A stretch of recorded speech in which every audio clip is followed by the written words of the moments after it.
Welcome everyone to Shalom in the Home. Jen, good name. Thank you so much for that. So my name is Marnie Heller, and I am the Director of High School Engagement for Jewish National Front for the Israel Advocacy and Education Department. So my role at JNF is everything that is in the high school space. So I run a summer program called Roots Israel. It's a 3-week community service program to Israel in the summer, which we have not yet canceled yet, so pray for us. I work with the Alexander Muss High School in Israel, and I work with alumni. I run a wonderful fellowship for high schoolers called the Sababa Fellowship. So there's so much going on in the high school space that a lot of people don't know about. And you can always find that out from, I think most of you are probably from Arizona. You can maybe chat to the hosts where you're from. That would be amazing. We would love to know. And I want to give you a little bit of background about why we started these calls, and then I'm going to turn this over to my wonderful colleagues. So when the pandemic started and, we were all starting to feel the effects, I very personally was, I had a huge dilemma. My son is in Israel for a gap year, and I needed to make the decision whether or not I was going to bring him home. And I really struggled with, my husband and I really struggled with it. I probably struggled more than my husband did. He's, makes a decision and pretty secure with it. And I was very uncomfortable with the decision that we ultimately made, which was to leave him in Israel on his gap year. And I called my colleague and friend, Marnie Nadolny. Her children have been on gap years as well, and just needed to, somebody to help me, just deal with my own personal experience, my decisions, make me feel comfortable, or even actually telling me I was wrong. And Marnie was really helpful in just helping me just think about the pros and the cons. And I have twins who are 22 years old. They're graduating from college this year. One of them was supposed to be traveling, and those were canceled. And my other daughter, was finishing up her last semester in college, and there was not going to be graduation. And, just really struggling with all of this new normal. We decided that we couldn't be the only ones who, Marnie also had she'll tell you a little bit more, also had her college age and college graduate children coming home. And we decided that would be great to put this out there and see who else was experiencing some of these same feelings, some of these dilemmas. And then we broadened this out to, if your younger children are home. So I am going to stop talking now. I'm going to give the floor to my wonderful colleague, Marnie. Also Marnie. Marnie Nadolny, it's all you. Thank you. Yeah, so this is the Marnie and Marnie show, or at least it started out that way. So the way this idea of these webinars was born, as Marnie said, was that, we were struggling as moms with some of these decisions about bringing our kids home. And then the next step was, once our kids were home, or if you could also say, if your kids then were home from school, right? So we could look at younger kids as well. People have moved on from struggling about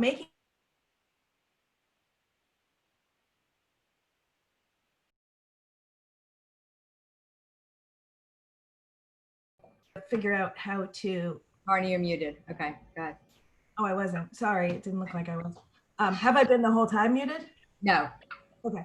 So these like, we have to find this new normal where kids or young adults are now able to live at home back with us and under different kinds of rules, or is it the same rules that we lived under before? We have to figure that out, and kind of the old patterns of sibling rivalry are back. And we've really transferred from making the decision and how we're going to change because of this pandemic to now, okay, we've settled in and we have a new kind of life. How do we deal with this?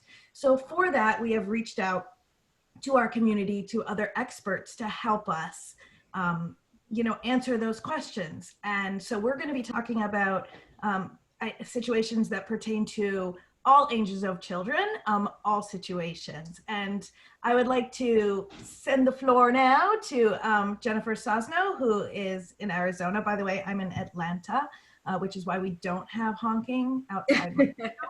We have tractors and horse now. And it's actually a city. I'm gonna give the floor now to Jennifer, who can introduce our guest speaker today. Thank you, Marnie and Marnie. So I work for Jewish National Fund. I'm based in Arizona, and my main role is to promote all of the education and Israel advocacy programs and trip opportunities and educational opportunities that we have at JNF. And I was super excited to contact Lauren, and I've known her for a while, both personally and professionally. And she is currently a school psychologist and director of support services at New Way Academy, where my son goes to school. And I'm honored to introduce her to you today. She has a bachelor's degree in psychology from Rutgers University and a master's degree in education from Teachers College of Columbia. And she's worked as a school psychologist in New York and Arizona, and she's going to tell you much more about herself and her family. And after her presentation, we are going to open it up for questions. So if you have a situation at home that you're dealing with and you just want to bounce it off of her, this is a great opportunity to do that. We were practicing last night, and I got some great advice just in our practice session. So Lauren, I'm going to let you share your screen and give you the floor. Thank you so much. Thank you. Welcome, everyone. Nice to meet all of you. So, gosh, there's so much that we're all navigating right now. So the topic today is how to thrive with kids at the home. And as you know, this is a huge balancing act because a lot of us are still working. A lot of us have kids that are school age and we're trying to homeschool them, and then also follow all the changing social distancing protocols and figuring out what's best for our families. So it's a lot, and there are definitely no perfect answers. As Jennifer said, I am the Director of Support Services at New Way Academy, which is a K-12 school for children with learning differences. I'm also a school psychologist, and then I have a volunteer position as the Vice President of Education at Temple Solel, which is here in Arizona. And then I'm quote homeschooling a 9-year-old, a 7-year-old, and then we have an 8-month-old too. So definitely things have been interesting at home. So I think that for most of you, I don't know if you saw right when everything started around March 13th, everyone was like, all right, you're homeschooling. Here are a bunch of schedules, and you just plan it all out. And that's how we're going to get through it. So you can see on the left, I wrote the Browns, and I had a beautiful schedule that we were going to follow every day. And it's still up there, and we haven't followed it once. So really, when it comes to schedules, you've got to do what works for you. When can you have time to support your child with their academics? What can you figure out that works for you? I've taken we have 2 small whiteboards, and just what is all the schoolwork that each kid needs to do, and when are their Zoom classes, and I fill that out every morning. So you can see on the right, that's an example of what we're doing every day. But I'm not saying that that's what you need to do. You just need to figure out how do you make it work for you. And sometimes we see a lot of examples out there of what they say is best practice, but if it doesn't work for us, then it's just going to add more stress to our lives. So we're all in this together. You're not alone. Remember, that we're here to support each other, and we've got to figure out how we can all thrive. So we're going to kind of cover 3 different aspects of that. The first part is more of that social emotional piece. How do we help our kids when they're missing their friends, they're struggling with all the COVID news, and they're also fighting with their siblings? Then we also are looking at the homeschooling piece, and we'll go over that lightly because, for here in Arizona, we've got about a week left of school, and I know for the rest of the country too, even though you have longer, it's starting to think about what are we going to do about summer when there might not be camp, and how do we continue to thrive in this ever-changing, COVID news, and how we need to follow protocols. So again, as a school psychologist, the social emotional part is always important to me. And I think the best place to start, and this is not just for the kids, but for you too, is have that self-care list. What are some things that really work for you or for your kids when you need that time to just decompress, when it's a little too much? And doing that time, coming up in the moment when your kids come out and are like, I don't know what to do. And I just, they're stuck playing video games and now they're grumpy because they've been playing it for too many hours, and you want them to do something else, but no one can come up with it in the middle of you needing to jump on a Zoom call and you having to help your other kid with their homework and, everything's going on. It's best to have that list of things that work for you. And some of the stuff that's on here seems silly, like doing your hair, but that is one of the things during this time when people have been just kind of rolling out of bed, getting dressed for the day, even if you're then just going on a walk in the neighborhood, it can make a big difference. So figuring out for both you and for your kids, what are those things that really help give you that happiness. So then when you're stuck in the moment, you've got that, that in your back pocket and you know what you can do. It's also important that we think about all the other aspects of social emotional pieces. There are going to be a lot of feelings, and sometimes those feelings are going to come out in behaviors. And we were talking about that yesterday, about what about the behavior management with our kids? And obviously we still want to make sure that we're having rules and that our kids are respectful and know it's not okay to pummel your brother and we just ignore it. But there's so much going on with our kids that they, are grieving a loss of doing some of their end of school year activities or being with their friends or their sports. And it's totally normal. Not only are we feeling worried about what's going on, but for our kids, they can be worried about their own health, their friends, their families. And so encouraging them that they don't have to hold that in. Talk about how you're feeling. And it's okay, to feel upset and to say, what ways do you deal with stress? Let them talk to you about when you're stressed, what do you as parents do, and help model that and give them good ideas from others. In terms of taking in information, and I think, we all are getting to that point where we can get a little oversaturated, right? And so we want to focus on the facts. We want to know what's going on, but be careful of being inundated with it. Be careful of having too much.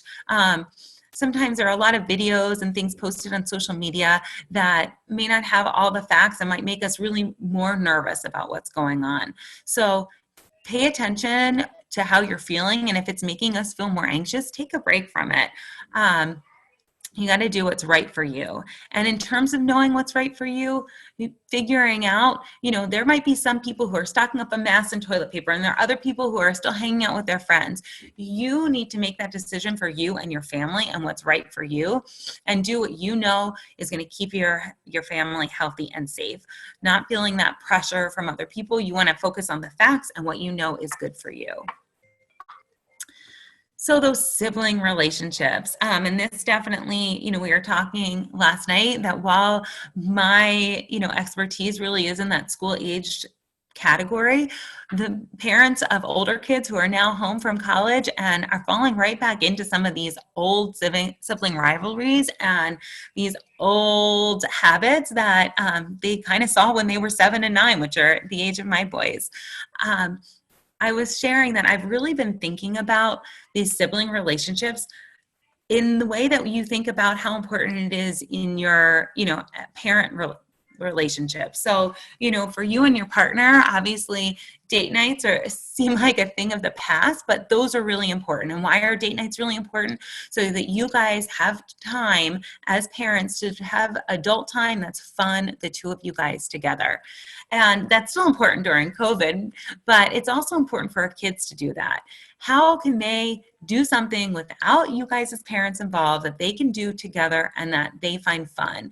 And there's still going to be arguments, but the more that they can have that good time together and enjoy each other, then it's going to be easier to get through those arguments. So figuring out what they enjoy doing. My kids really like going for a bike ride in the neighborhood. I was also sharing, in terms of rules in our house, obviously, again, we don't want to just let everything go by the wayside, but we've been way more lax. The more you can say yes and let them do something and feel freedom, they're feeling so much of their life is controlled and they don't have that independence that they had before. So anything you can do to give them that is important. We've started, they're 7 and 9 and we haven't ever left them be home alone. But now there are times where my husband and I take the baby for a walk and they get to be home alone, and they can play, as long as they get along, they can play video games together. And so that's something that they look forward to. They're feeling independent. They feel like, they've got this great ownership. Obviously, they've got that iPad. They can call us. I know they're safe. We're just in a walk in the neighborhood, but it's a way, and this obviously differs for age, but it's a way for them to feel independent and then have fun together. Also, during those good moments is figure out how to have those ground rules for arguments. Maybe there's a code word, and also rules for it. Our kids started just yelling, stop, stop. And that was more than my husband and I could stand, because it doesn't do anything but then get into an argument of stop, stop, stop, back and forth. And so we talked about, we really need to have words. If your brother is coming into your room and you want privacy because you're getting dressed, say that. That's okay, which seems simple, right? But as you guys know, in the moment, it's not always simple. And so when things are calm, talk about what the rules are, have them role play. Here, you sample saying, I need a moment, I need to get dressed. And then the other part is help them empathize with how the other is feeling. There might be days when someone's super moody and really upset, and it could be because that was a big event that they are missing and they're grieving right now.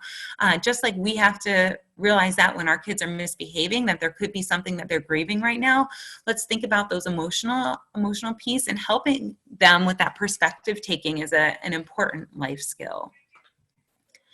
So homeschooling.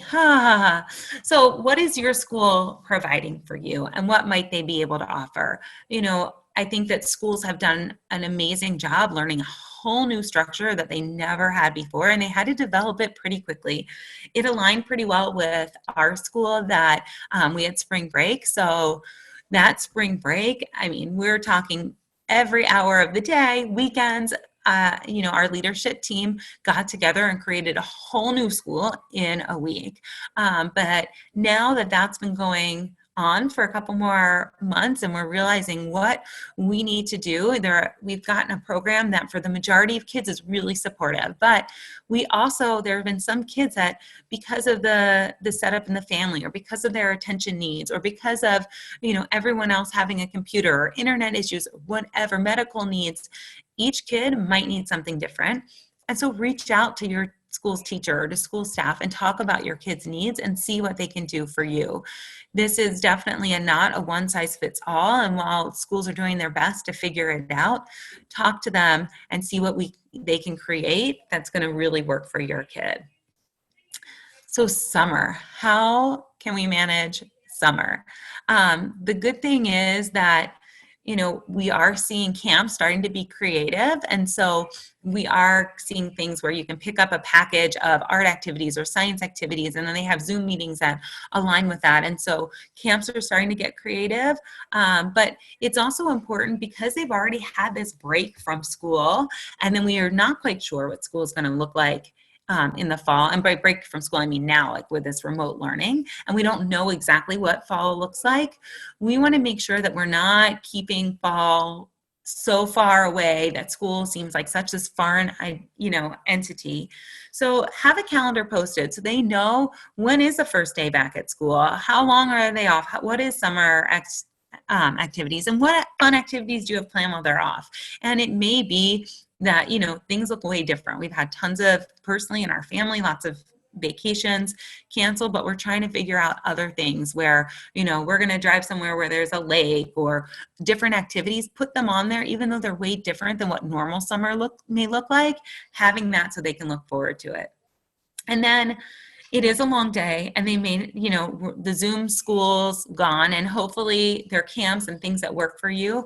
But here we go again with the schedule. And I know it may not be something that you can get through, but it's also really hard when we wake up at 8 a.m. and think, gosh, we've got to get to like dinner time and I don't know what to do with them all day. So figure out something that works for you. And I also really recommend for, especially school age kids, trying to think of something that's going to be different each day of the week. So if you can see like at that 11 o'clock hour, the 1 o'clock and 3 o'clock, I kind of have something different. So Monday might be cooking, Tuesday art, Wednesday science, Thursday Legos, and Friday card writing. And the reason why I have card writing, and then you'll see another thing in here about pick up items for friends' gifts, drop off gifts for friends.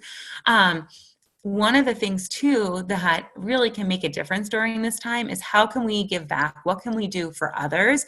And just little notes or dropping off a fun surprise. That's something we've done in our house that has been a great bonding between the boys. They get to pick 2 friends that they want to drop off care packages for and what goes into that. And it doesn't have to be anything fancy or exciting, but it's giving to others and thinking outside of you.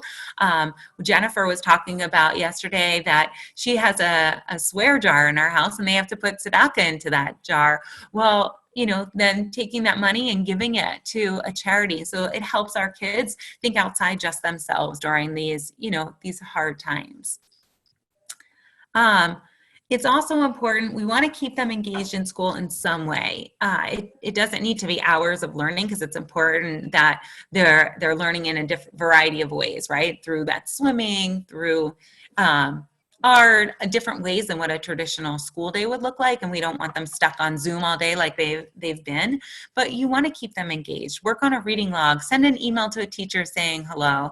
And then what are their favorite school activities? Is there some way that you can incorporate some of that so they're not feeling so disengaged? And then any way that we can have opportunities to see friends. Our zoo is doing a drive through the zoo where you buy tickets and you can drive through, and maybe you do that with another friend, even if they're not hanging out with them.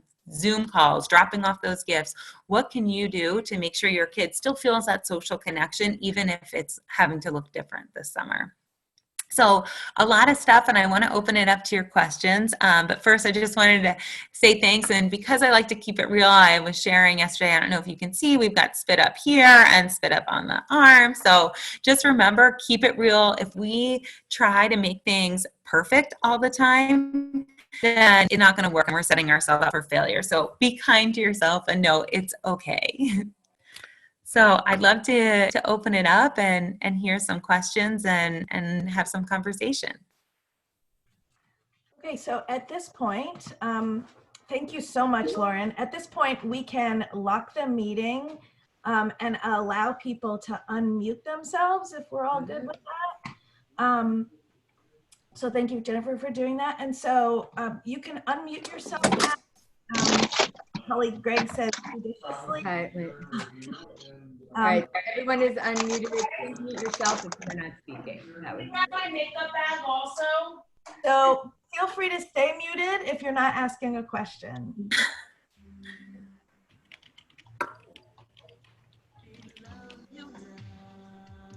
you have any questions? Anything else, since we have like 5 minutes that we want to discuss? I have a question. How do you suggest we answer kids when they ask open-ended questions like, the kids will say things like, when will this end? Or how will we know when it's safe to go out again?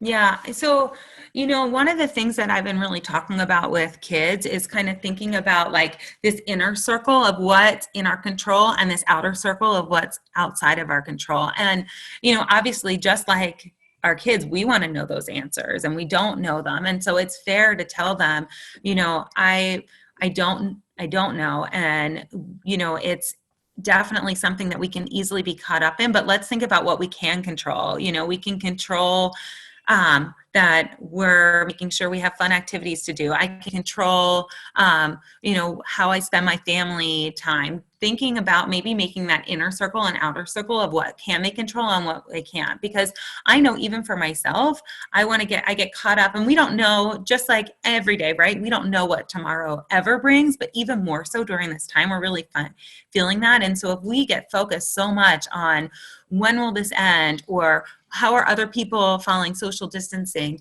Then that can be, just raise our anxiety even more. So be honest with them, let them know we don't have a good answer, and definitely we want to follow it, but also know that that's not something we have control of, and help focus on a few things that they do have control on. Jennifer, yeah. Okay, so I'm going to ask you a question, and this happens every single day in my house. I get up and I am like, okay, it's another day, let's go. And I have 4 kids, and they all need a piece of me, right? And my 4.5-year-old, almost 5-year-old, she's like my shadow. She follows me everywhere.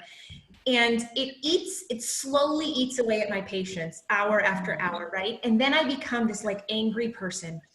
And I don't want to be that angry person. I want to be like, I love you. Of course you can follow me around all day. And so what are some words or tricks that I could do that will like peacefully kind of tell her like, please don't follow me around or mommy's going to like lose it, that aren't going to make her feel shamed or bad? Because that's what I'm worried about, is like, I'm feeling stressed and I have to own that, but I don't want to make my kids feel like they're interrupting me or they're bothering me or like they're a burden, but I know I am.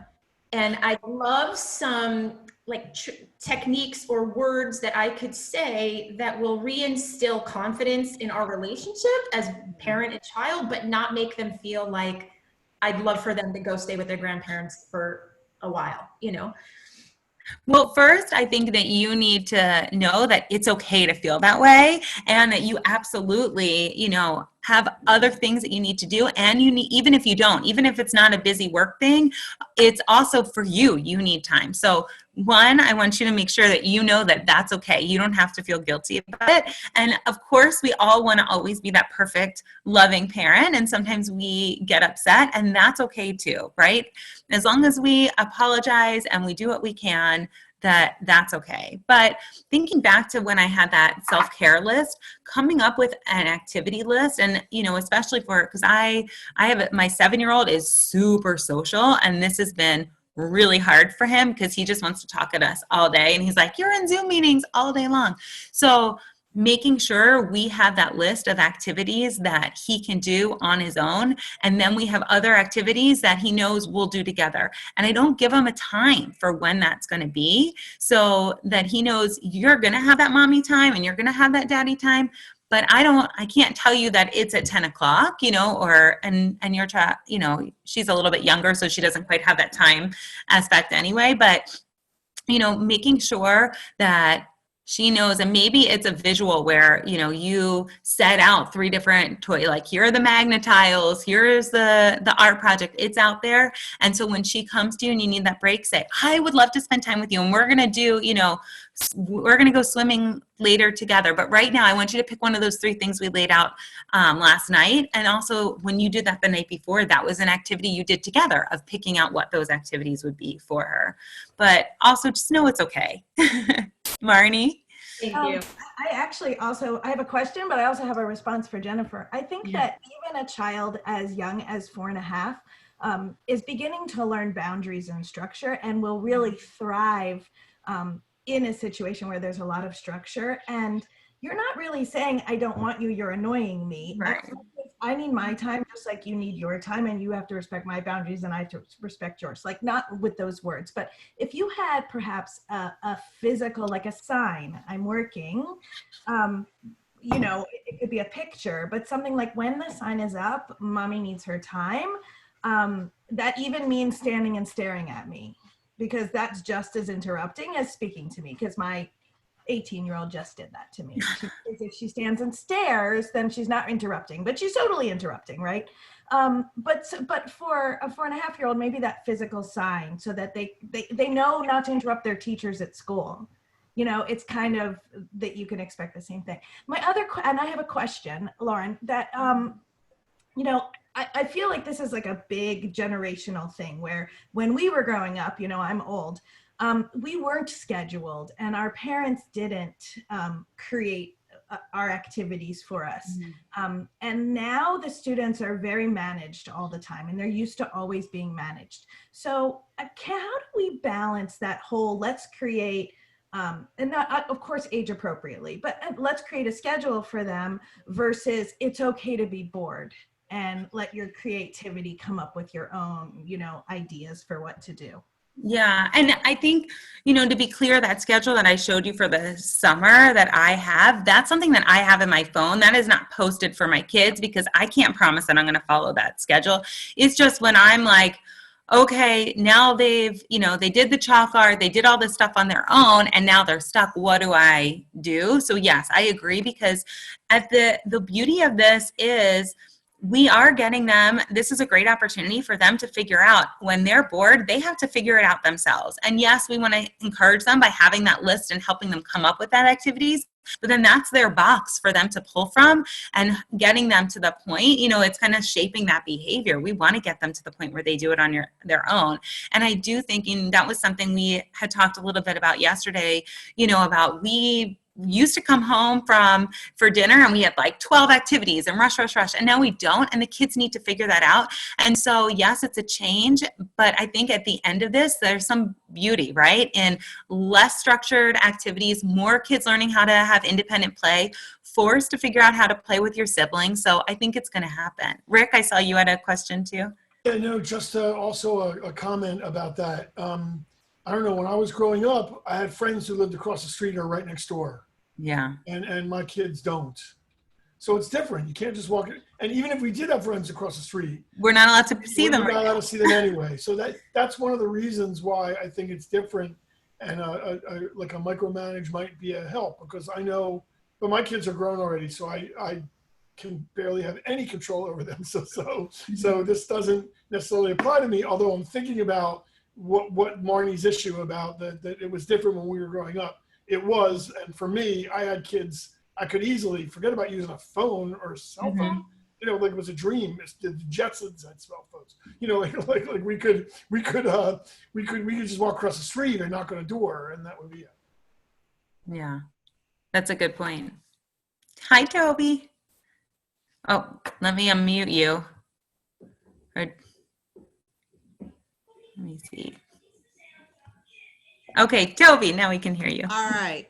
Well, first of all, I have to say that I am so grateful I don't have young children, because I don't know how the parents are doing it. I give them so many credits for being able to get through their day, because as Rick said, when we were all growing up, we made our own activities. And now our kids are so pre-programmed from hour to hour that they really haven't developed the way to entertain themselves, so to speak. But the parents today are really kind of rediscovering their roles and their children. And so that is a good thing to come out of it. But the two things that I have taken away is the message to your kids that it's okay to be bored. It's okay to have nothing to do. Let your creative juices come forward. And I also like your idea, Lauren, of the two circles, things that they can control and things that they can't control. And I think that gives them a feeling of being in control. So thank you. I have learned a lot, as usual, with you. And that's true for all of us. I mean, we have all of the same anxieties and concerns. There's not one of us here who knows what's going to happen next. Right. And that's very hard. I think as a parent, it's very hard not to be able to tell your children, this is going to be over this date, and it's all going to be okay. We all just need to, again, those things of what you can control and what you can't. Those are just such great tools. And regardless of the age of the kids, I mean, my son lost his regular environment at university and had to come home. He lost all that independence and freedom, and he's lost his job in last summer at camp, this summer. And even though he's 20, the grieving is the same as if he were 9 and lost all this. You know, he still isn't with his friends. So it may come out in different ways at different ages, but the underlying feelings are the same, and it helps for us to understand that and acknowledge it. Exactly. Exactly. Anyone else have any other questions? Oh, Jen, go ahead. I've got one more question. I should just go an appointment with Lauren. But we can talk anytime.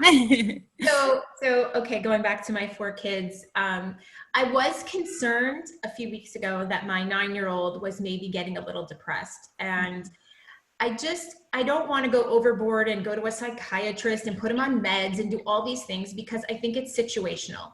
Yeah. And so I don't want to open up a whole can of mental health, because I think that could be a whole nother Zoom topic in and of itself. But what are some things, if I'm noticing, like he's been quieter, he's been keeping to himself in his room, he doesn't want to sit with us, he's just like, every time I cough, he's telling me I have COVID. He's just in this place, and I've tried to pull him out, and maybe I just don't know what I'm doing. But what are some things, like he's a super social kid normally, he's more of a leader, more of an entrepreneurial mindset. Like what are some things that I can think that draw him back to our world? Well, you know, one of the I think the best ways, the trickiest ways to kind of get kids to open up is, you know, if we go into their room and you're like, all right, I noticed you've been doing this, and you know, how are you feeling lately? We're most likely going to get nothing, right? So, you know, people always talk about those car drives, and that's the best time to have a conversation. But living in Arizona too, like going out for a walk or taking a hike, just the 2 of you, with, you know, the intention just to spend time together, but then slowly those conversations open up. Now, once you get to that point, if a kid is really sharing, there are actually some great free downloadable, like, you know, COVID-19 books for different age groups that you can go through and do different activities and talk about anxiety, but it doesn't sound like he's there. And so I think just starting with going on a hike, or, you know, doing something just the 2 of you, where it doesn't feel like I'm coming in with pressure to make you open up about your feelings that you probably don't even understand or know what to share anyway, right? That's part of the problem, is the kids don't even quite know how to verbalize it. So that's kind of step 1. And then once you get more, and that slowly flows, and it may be that you take like 3 walks before you even really get anything. But, you know, then you can kind of decide what next steps are. Yeah. No, that's a great idea. I think I have to start doing that with him for sure. Thank you. Yeah. Anyone else have questions for Lauren? Well, Lauren, that was amazing. I don't have young children, and honestly, that helped me. Oh, Listen, again, you know, we're saying, you know, dealing with adult children, with ourselves, with our friends, you know, we all have friends who are having hard times. I have friends who are living alone, and, you know, and it's hard for them. And it's hard for them to realize, you know, what they're up against being alone, and how to get them to express themselves. So this was really helpful, and I just want to thank you so much. Well, thank you for inviting me. It was nice. Oh my goodness, of course. And I don't know, you know, if you want to share your information, or we can, you know, we can get other people's information and get this information out to them as well, get your information out to them as well. And I also just wanted to tell, we don't have that many people left online, but if you go to the JNF On Demand, there are so many, first of all, you'll be able to find the recording of this, but there are so many wonderful webinars and, you know, educational that you can find that we'll be offering, you know, for the duration. Hopefully it won't be that long, but for the duration, to keep everybody busy, everybody engaged, and hopefully, you know, help us all out to make it through this this tough environment. So I thank you so much. Yes. And be on the lookout for our next webinar. It'll be in a couple of weeks. Topic to be decided, and we will send the information out there on social media. Yes. All right. Thank you. So much. Thank you. Shalom. Shabbat shalom, everyone. Shabbat shalom.